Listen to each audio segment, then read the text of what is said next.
wa ala alihi wa azwajihi wa dhurriyyatihi wa ahli baitihi wa muallif hadzal kitab. Al-Fatihah.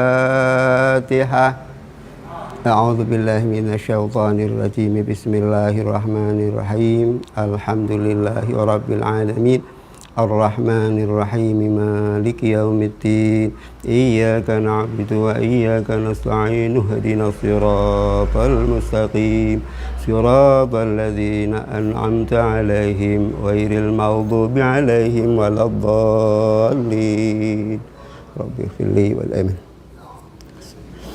Ya Rabbi salli ala Muhammad. Ya Rabbi salli alaihi wa sallim. Ya Rabbi salli ala Muhammad. Ya Rabbi salli alaihi wa sallim. Ya Rabbi ballighul wasilah. Ya Rabbi khussahu bil fadilah. Salli ala Muhammad. Ya Rabbi salli alaihi wa sallim. Ya Rabbi nakhtim bil mushaffa'. Ya Rabbi salli alaihi wa sallim. Ya Rabbi salli ala Muhammad. Ya Rabbi salli alaihi wa sallim. Allahumma salli wa sallim wa barik alaihi wa ala alihi wa sahbihi. Bismillahirrahmanirrahim. Alhamdulillahilladzi ja'alal ilma arfa'a sifatil kamaliyah.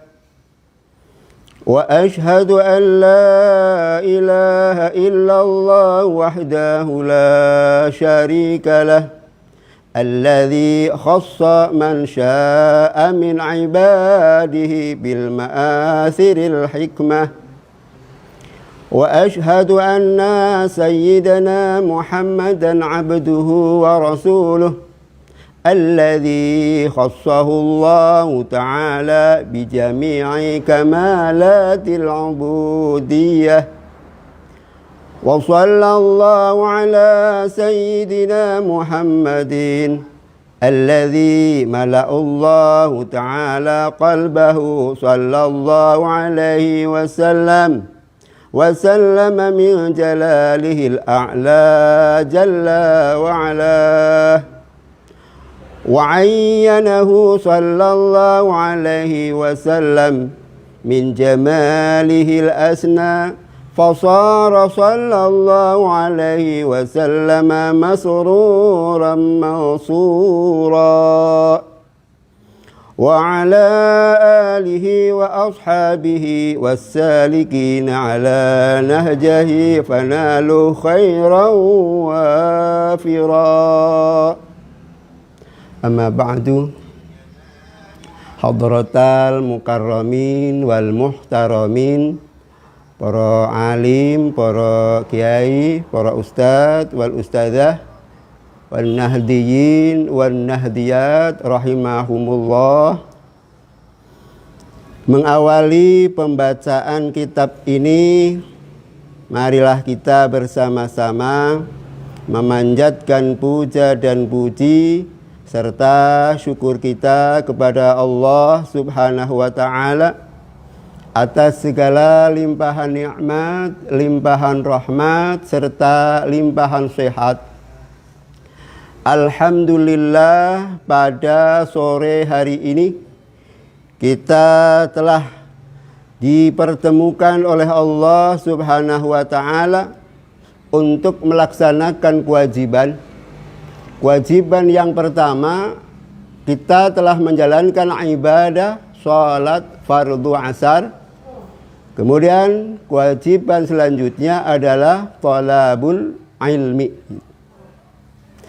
Salawat dan salam mudah-mudahan Allah akan tetap tercurahkan kepada baginda Rasul Muhammad sallallahu alaihi wasallam. Atas perjuangan beliau kita dapat memeluk agama yang diridhai oleh Allah Subhanahu wa taala, yakni agama Islam.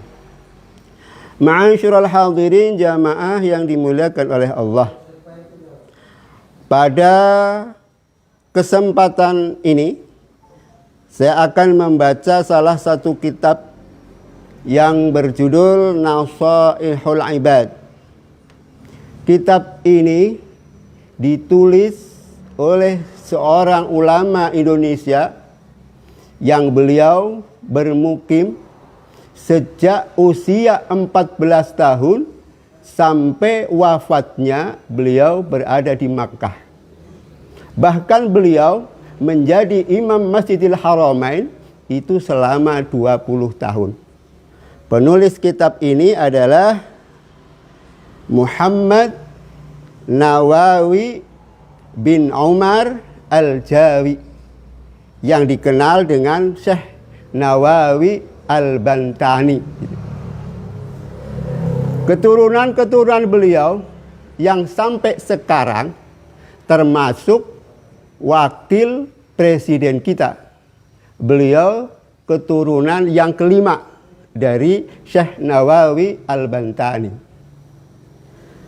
Dan tulisan-tulisan beliau itu lebih dari 100 kitab yang beliau tulis. Dan kitab-kitab yang beliau tulis ini diajarkan, dibaca khususnya pondok pesantren salafiyah atau pondok pesantren tradisional. Bahkan yang saya baca kitab-kitab beliau mungkin ada berapa? Nihayatul Zain, Tafsir Munir, Nasaihul Ibad, Sulamun Najah, banyak yang diajarkan di pondok-pondok pesantren, bahkan dijadikan suatu kurikulum yang wajib.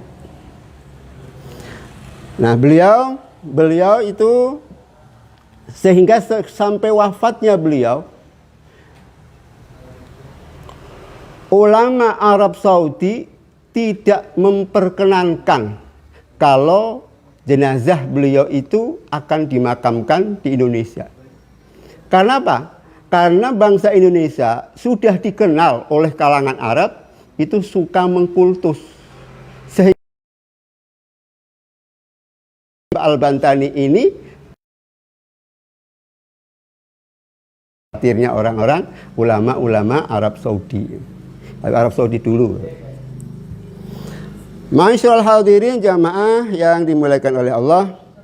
Bismillahirrahmanirrahim. Kita awali babus sunai. Bismillahirrahmanirrahim. Qala al-musannifu rahimahullahu ta'ala wa nafa'na bihi wa bi'ulumihi fid dharaini amin. Babus sunai. Bab ini menjelaskan tentang dua hal tentang kebaikan dan dua hal yang tidak kebaikan. Ketika kita membaca satu bab, kita asumsikan bahwa sebelum adanya lafaz babu itu ada salah satu mubtada yang dibuang. Hadza babus sunai. Artinya bab ini menerangkan tentang dua-dua. Tapi bukan dua-duanya Mansur S. Kalau Mansur S dua itu bukan itu. Tapi dua di sini adalah dua kebaikan dan dua kejahatan. Wa fihi, dan di dalam bab ini, di dalam bab 22 salasuna ada 30. Apanya yang 30? Mau'izatan. Ada 30 nasihat. Kalau ada kalimat yang sudah lengkap dan juga perlu penjelasan, maka penjelasan itu disebut tamyiz. Apanya yang 20? 20 nasihat. Arba'atun akhbarun. 4 itu akhbar. Akhbar itu jamak dari khobar. Khobar itu artinya hadis. Istilah hadis itu banyak. Ada yang namanya khobar, ada yang namanya sunnah, ada yang namanya al-hadis. Nah, khobar di sini adalah hadis. Dalam bab ini ada 4 hadis. Wal baqi, dan sisanya 30 dikurangi 4 berarti masih ada 26. Wal baqi, dan sisa-sisanya itu ada 26 asarun. Asar itu perkataan para sahabat atau perkataan para ulama atau perkataan para tabi'in. Itulah asar. Wa na'ni, yang aku maksud, kata penulis kitab ini, bil akhbari, yang dimaksud dengan akhbar adalah aqwalun nabiyyu sallallahu alaihi wasallam, yaitu sabda Nabi sallallahu alaihi wasallam. Wabil asari, dan yang dimaksud dengan asar adalah aqwalus sahabati wat tabi'ina. Yang dimaksud asar adalah makolahnya para sahabat dan juga termasuk makolahnya para tabi'in. Faminhu, maka di antara bab-bab sunai ini fal maqalatul ula, artinya maqalah yang pertama, minal munabbihati, bagian daripada hal-hal yang penting, wasanai, dan hal-hal yang terpuji. Ruwiya anin Nabi sallallahu alaihi wasallam, sebagaimana yang diriwayatkan dari Nabi alaihi salatu wasallam, annahu qala, sesungguhnya Nabi sallallahu alaihi wasallam beliau bersabda.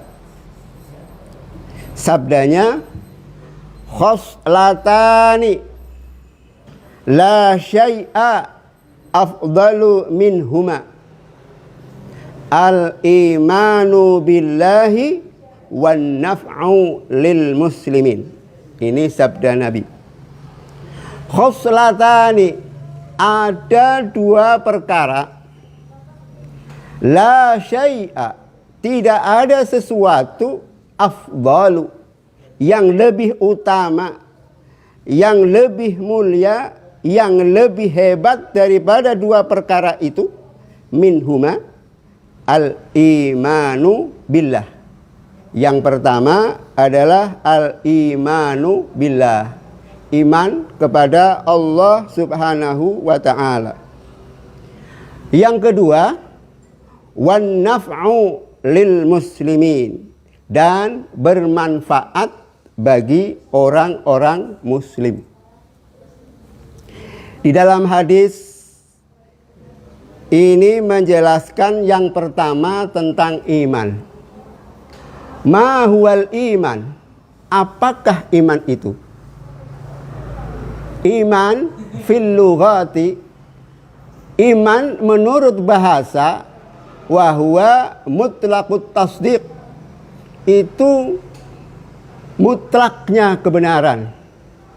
Itulah iman. Wa fi syar'i, sedangkan iman menurut syara, menurut agama adalah iqrarun bil lisan wa tasdiqu bil qalbi wal a'malu bil jawarih. Iman adalah satu pengakuan, Pengakuannya itu harus diucapkan dengan lisan. Tidak hanya kita ucapkan kita beriman kepada Allah, tetapi tidak diucapkan. Sehingga awal ketika kita masuk Islam, kita berikrar. Ikrarnya dengan mengucapkan kalimat asyhadu alla ilaha illallah wa asyhadu anna Muhammadar Rasulullah. Ini iqrarun bil lisan.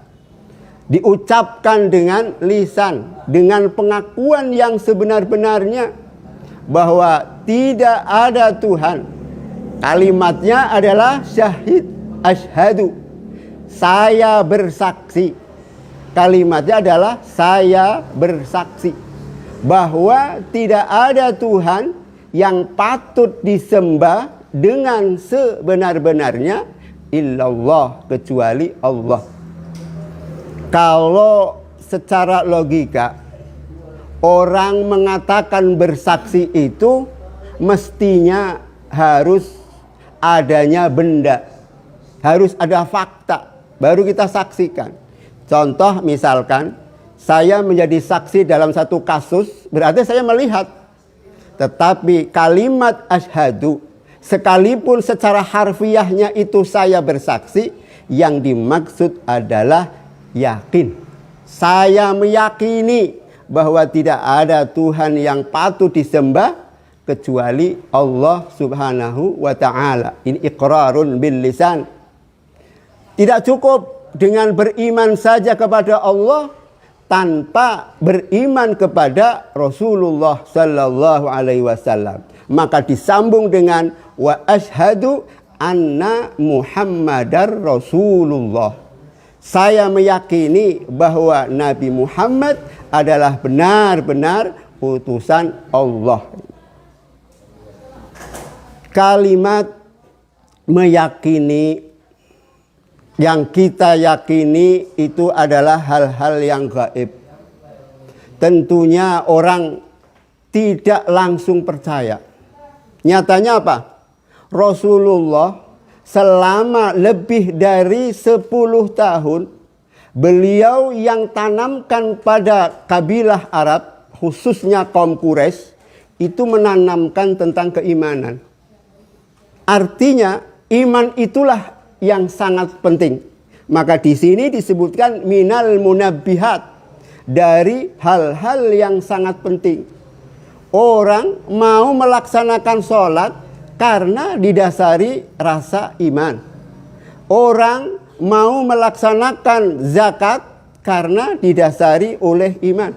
Orang mau melaksanakan perang, mau melaksanakan jihad juga disebabkan karena iman. Sehingga keimanan inilah yang perlu ditanamkan. Iman itu adalah kepercayaan. Percaya terhadap sesuatu yang tidak nampak. Seperti adanya Allah. Allah itu tidak nampak. Tetapi kita yakini bahwa Allah itu ada. Karena keyakinan itu, meyakini, menyaksikan itu tidak harus dengan mata kepala. Tetapi yang dimaksud menyaksikan adalah meyakini. Yang dimaksud adalah meyakini. Karena keyakinan itu sangat penting. Dengan adanya keyakinan, bangsa bahkan dunia itu dihebohkan dengan adanya corona. Kenapa? Orang itu yakin terhadap corona. Sehingga apapun yang menjadi efek daripada corona ini mereka yakin. Saking yakinnya seluruh bangsa dunia direpotkan gara-gara corona. Karena kita yakin bahwa corona itu ada. Padahal corona itu tidak nampak. Tetapi kita yakini bahwa corona itu ada. Karena apa? Tanda-tandanya itu ada. Seperti halnya kita meyakini Allah. Untuk meyakini Allah itu orang akan lebih mudah kita meyakini Allah. Karena apa? Tanda-tandanya ada. Innallaha Allahul ladzi khalaqas samawati wal ardh. Allah lah yang telah menciptakan langit dan bumi. Langit ada, bumi ada, tanda-tandanya ada. Jadi mudah untuk kita yakini. Tetapi kalau kita meyakini kepada hal yang nampak, justru kita banyak ragu. Contoh, mengimani kepada nabi itu nampak, nabinya ada, tetapi banyak orang yang tidak percaya kepada nabi. Alasannya apa? Kok nabi orang yang buta huruf, tidak mengenyam pendidikan, kenapa jadi nabi? Itu orang, sehingga banyak yang ragu-ragu tentang kenabian nabi.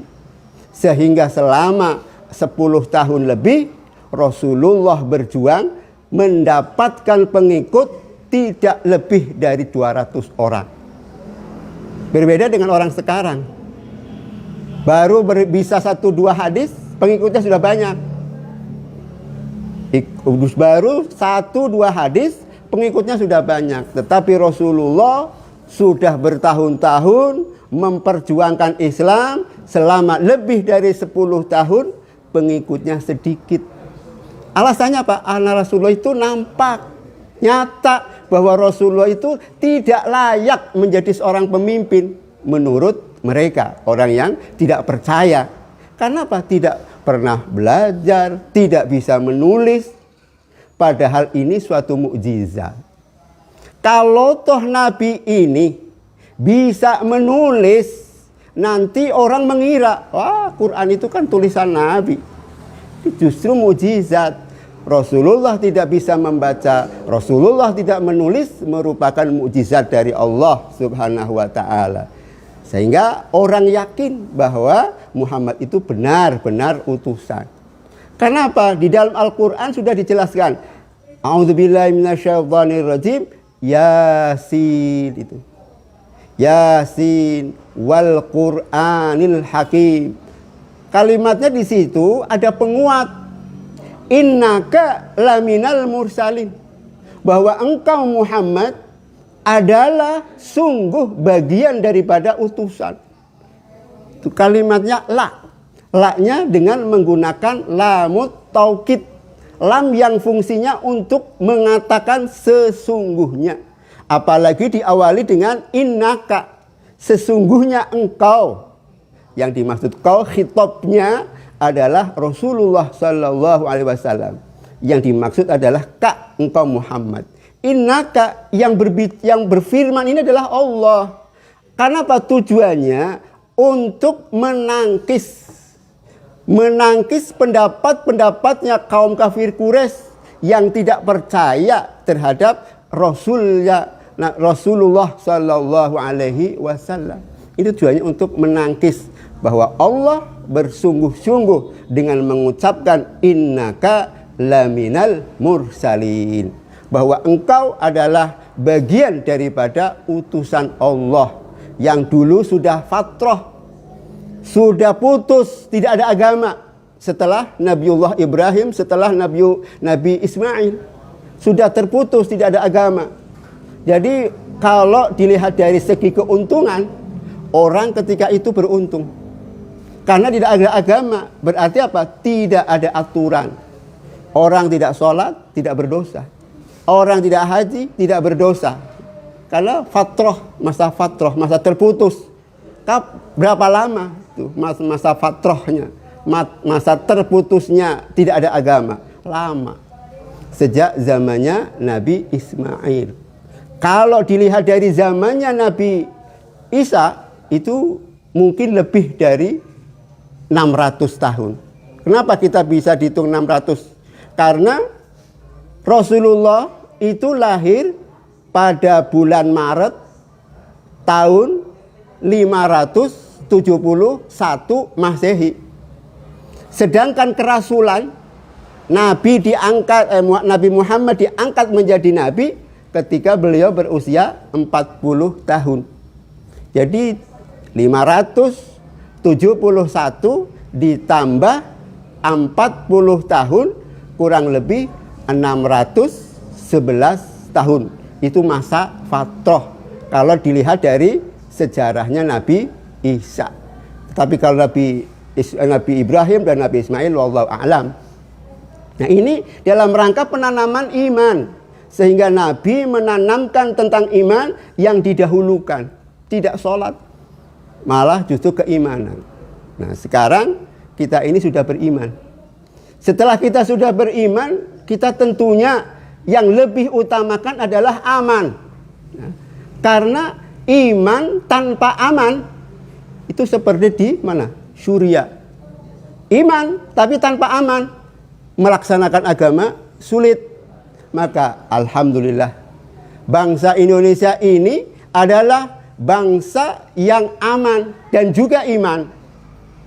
Kita patut bersyukur di negeri yang agamanya banyak, sukunya banyak, berbeda-beda, adatnya juga banyak, tetapi dalam keadaan aman.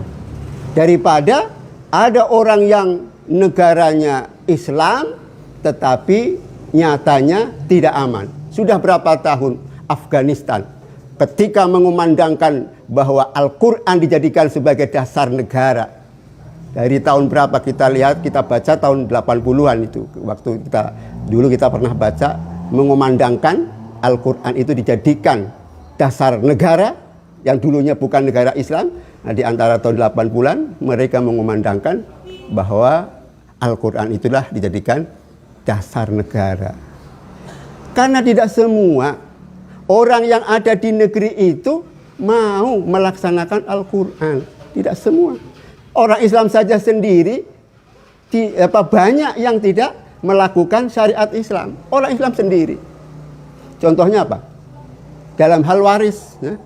Orang waris dalam hal waris faraid itu kebanyakan ibu-ibu muslimah tidak mau menggunakan syariat Islam dalam hal waris. Maunya apa? Maunya sama rata. Satu-satu. Sedangkan Islam itu mengajarkan 1:2.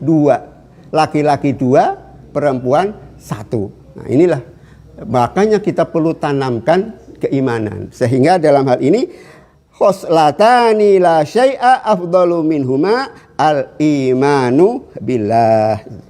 Ada 2 perkara yang tidak ada yang lebih utama dari 2 perkara itu, yaitu iman kepada Allah Subhanahu wa ta'ala.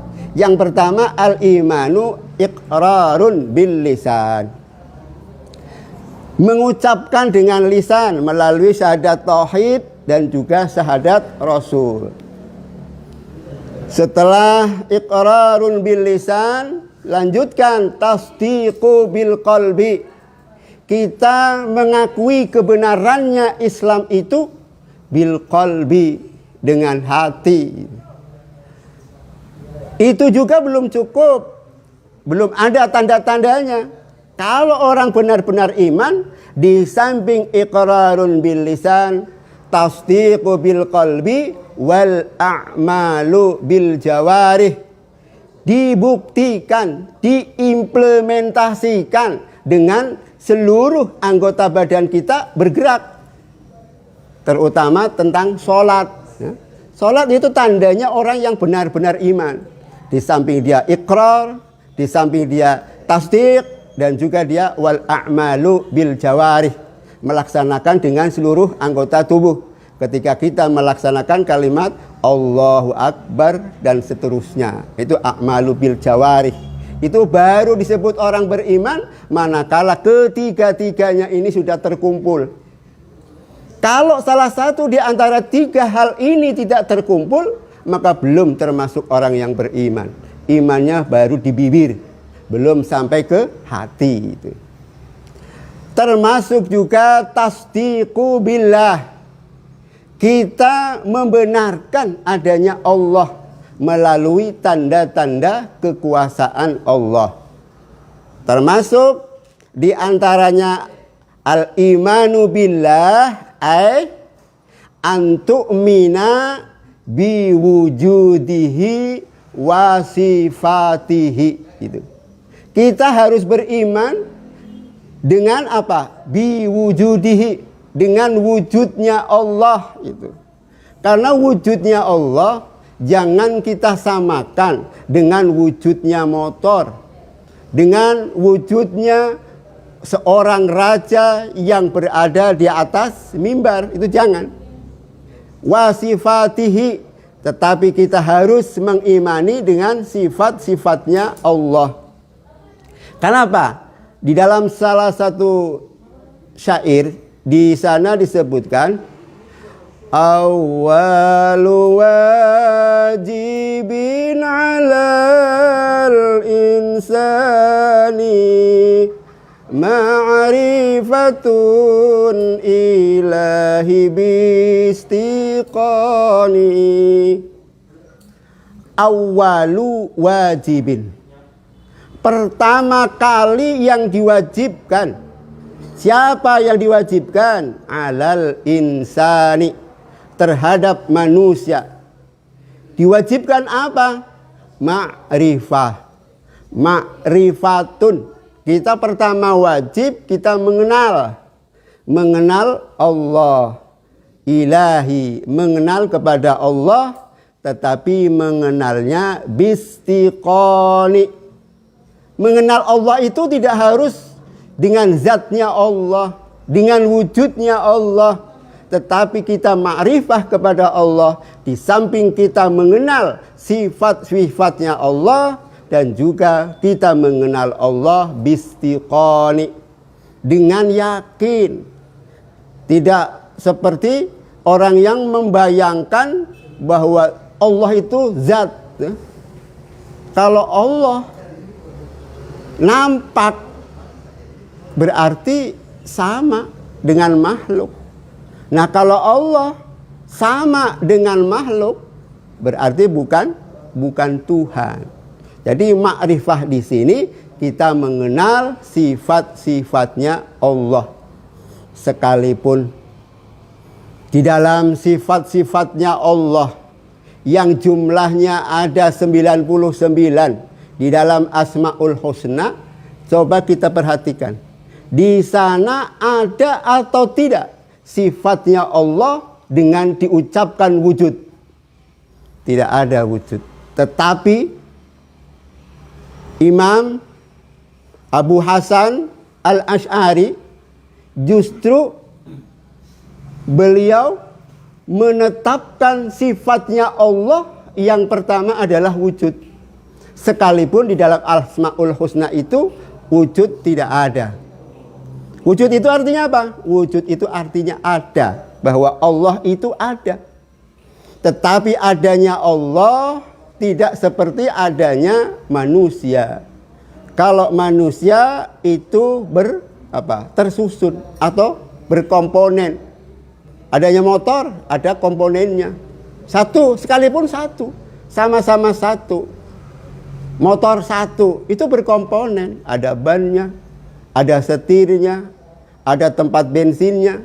Tetapi satunya Allah itu tidak berkomponen. Yang penting Allah itu ada. Adanya di mana tidak perlu ditanyakan. Karena laisa kamitslihi syai'un. Allah itu tidak bisa disamakan dengan sesuatu. Itu antu'mina billah, kita beriman kepada Allah melalui sifat-sifatnya Allah. Bahkan yang pertama kali kita diwajibkan untuk mengenal Allah, tapi dengan yakin. Yang penting kita yakini bahwa Allah itu ada. Sekalipun sesuatu yang ada itu tidak harus nampak, tidak harus ada. Contoh, suara yang kita dengar ini, kita tanyakan, apakah suara itu ada? Kalau kita dengar, ada. Tetapi mana bukti suara? Tidak ada. Tetapi artinya kita yakini bahwa suara itu ada. Walaupun barangnya, walaupun bentuknya tidak ada. Angin juga begitu. Angin dapat kita rasakan. Angin kita yakini bahwa angin itu ada. Tetapi adanya di mana? Tidak ada yang tahu mana angin itu. Begitu juga Allah. Allah ada, tapi di mana Allah tidak perlu kita tanyakan. Kita yakini bahwa Allah itu ada. Yang pertama, antu'mina billah. Yang pertama kita beriman kepada Allah. Ada ulama yang berpendapat bahwa al-imanu yatadammanu ma'naini. bahwa iman itu terdapat dua kandungan makna. Ada maknanya dua. Yang pertama al-imanu bidzatihi. Kita beriman dengan zatnya Allah. Yang kedua bil wahdaniyah, dengan sifat keesaan Allah itu. Kemudian wa malaikatihi. Kita diperintahkan untuk beriman kepada Allah, terutama masalah para malaikat. Kita yakini bahwa malaikat itu ada. Bahwa malaikat itu ada. Yang masing-masing malaikat itu punya tugasnya sendiri-sendiri. Ada yang mengimbau wahyu, ada yang penjaga neraka, ada yang penjaga surga. Wa kutubihi. Kemudian kita beriman terhadap kitab-kitab Allah itu.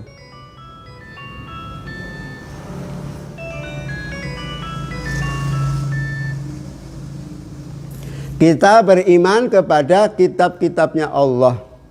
Di samping Al-Quran yang Allah turunkan kepada Nabi Muhammad sallallahu alaihi wasallam, juga Allah telah menurunkan sebelum Al-Quran seperti kitab Taurat, kitab Zabur, kitab Injil. Allah turunkan kepada nabi-nabi sebelumnya. Nah, kita harus yakini kitab-kitab yang tidak kita ketahui kitabnya seperti apa, kita harus meyakini bahwa Allah itu menurunkan kitab-kitab sebelum Al-Quran.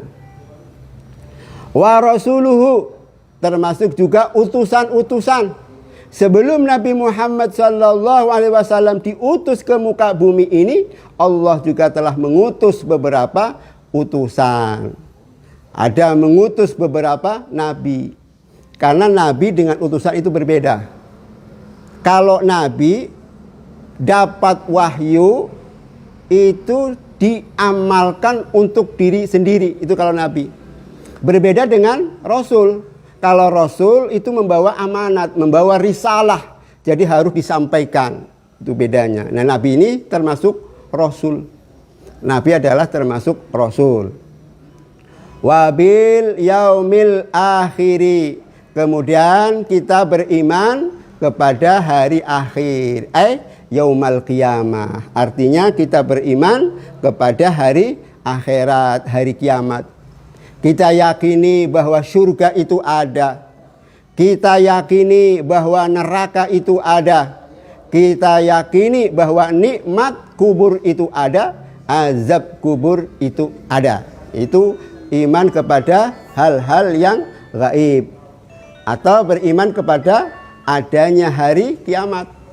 Kapan kiamat itu akan terjadi? Tidak ada orang yang tahu. Dulu 14 abad yang lalu sudah ada orang yang bertanya. Malaikat bertanya kepada Nabi, kapan terjadinya hari kiamat? Itu sudah ditanyakan 14 abad yang lalu. Nabi tidak bisa menjawab. Nabi hanya menjawab, orang yang bertanya itu lebih tahu daripada orang yang ditanya itu. Tidak? Sehingga kapan hari kiamat terjadi, tidak ada yang bisa menjawab. Tapi kita yakini bahwa hari kiamat itu pasti ada.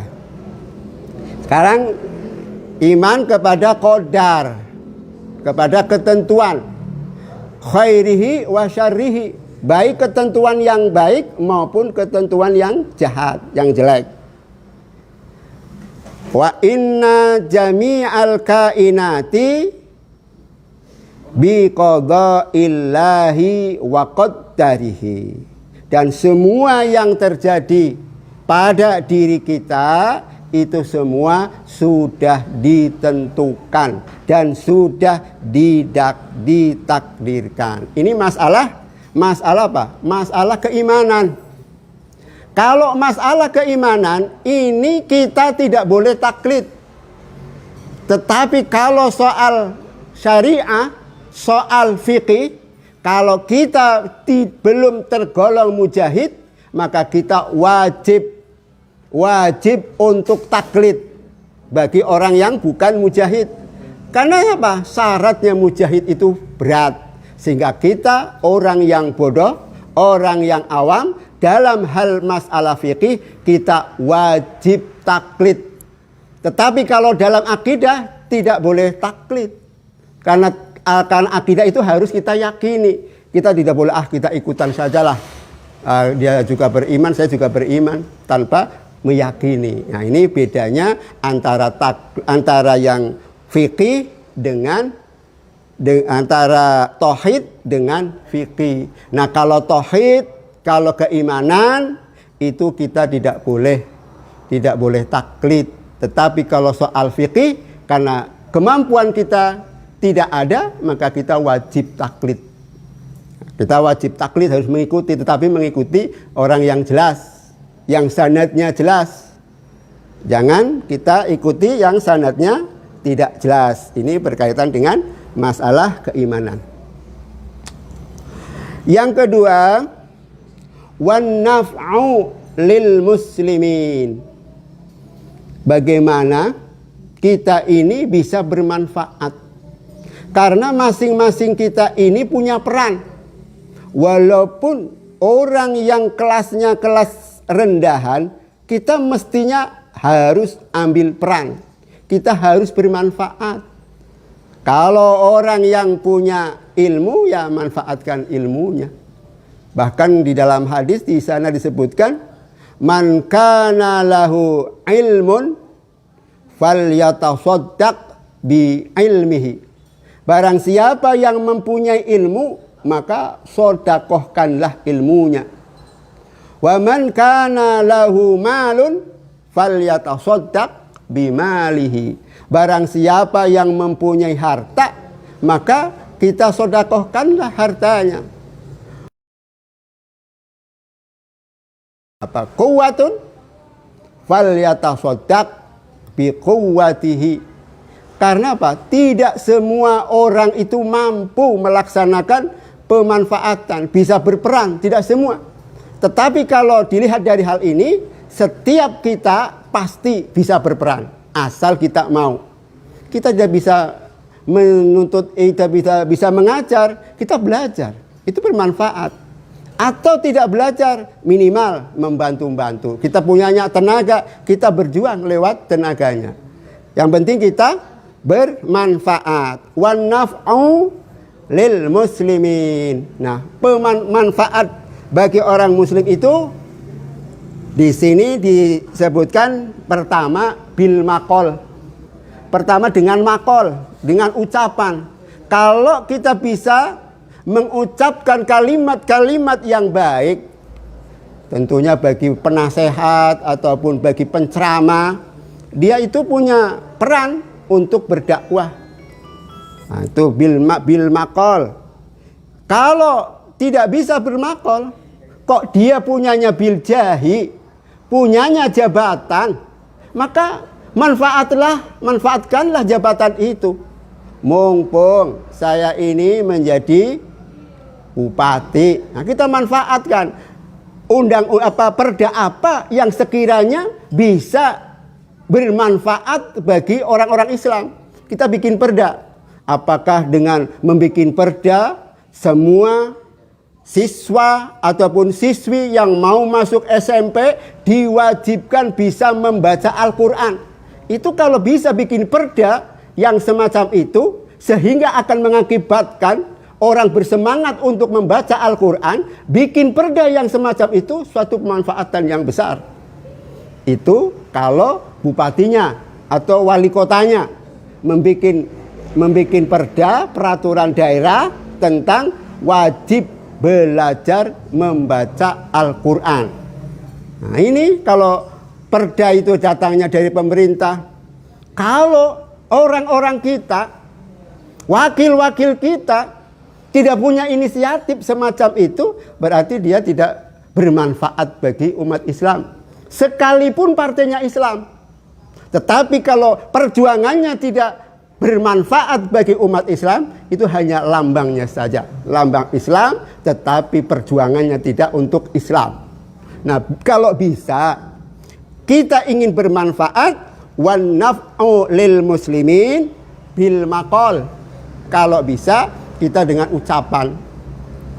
Yang kedua bil jahi, dengan jabatan. Jabatan apa yang kita punya? Jabatan DPR, kita punya jabatan, kita manfaatkan menjadi DPR. Sekiranya bikin anggaran yang sekiranya akan menyenangkan umat Islam. Sekalipun di Indonesia itu bukan hanya orang Islam. Minimal kita bermanfaat bagi orang Islam. Kemudian au bil mali, atau kita bermanfaat dengan harta. Kita punya harta, manfaatkan harta kita. Manakala ada pembangunan pondok pesantren, manakala ada pembangunan madrasah diniyah yang perlu bantuan kita bantu. Au bil badani, atau dengan badan, artinya dengan kekuatan. Sebagaimana tadi yang telah kita sebutkan, man kana lahu ilmun falyatasaddaq bi ilmihi, wa man kana lahu malun falyatasaddaq bi malihi, wa man kana lahu quwwatun falyatasaddaq bi quwwatihi. Jadi setiap kita itu pasti punya peran. Yang penting kita mau. Mudah-mudahan yang sedikit ini ada manfaatnya, dan barangkali terdapat kesalahan, kami mohon maaf yang sebesar-besarnya. Wallahul muwaffiq ila aqwamit thariq. Assalamualaikum warahmatullahi wabarakatuh.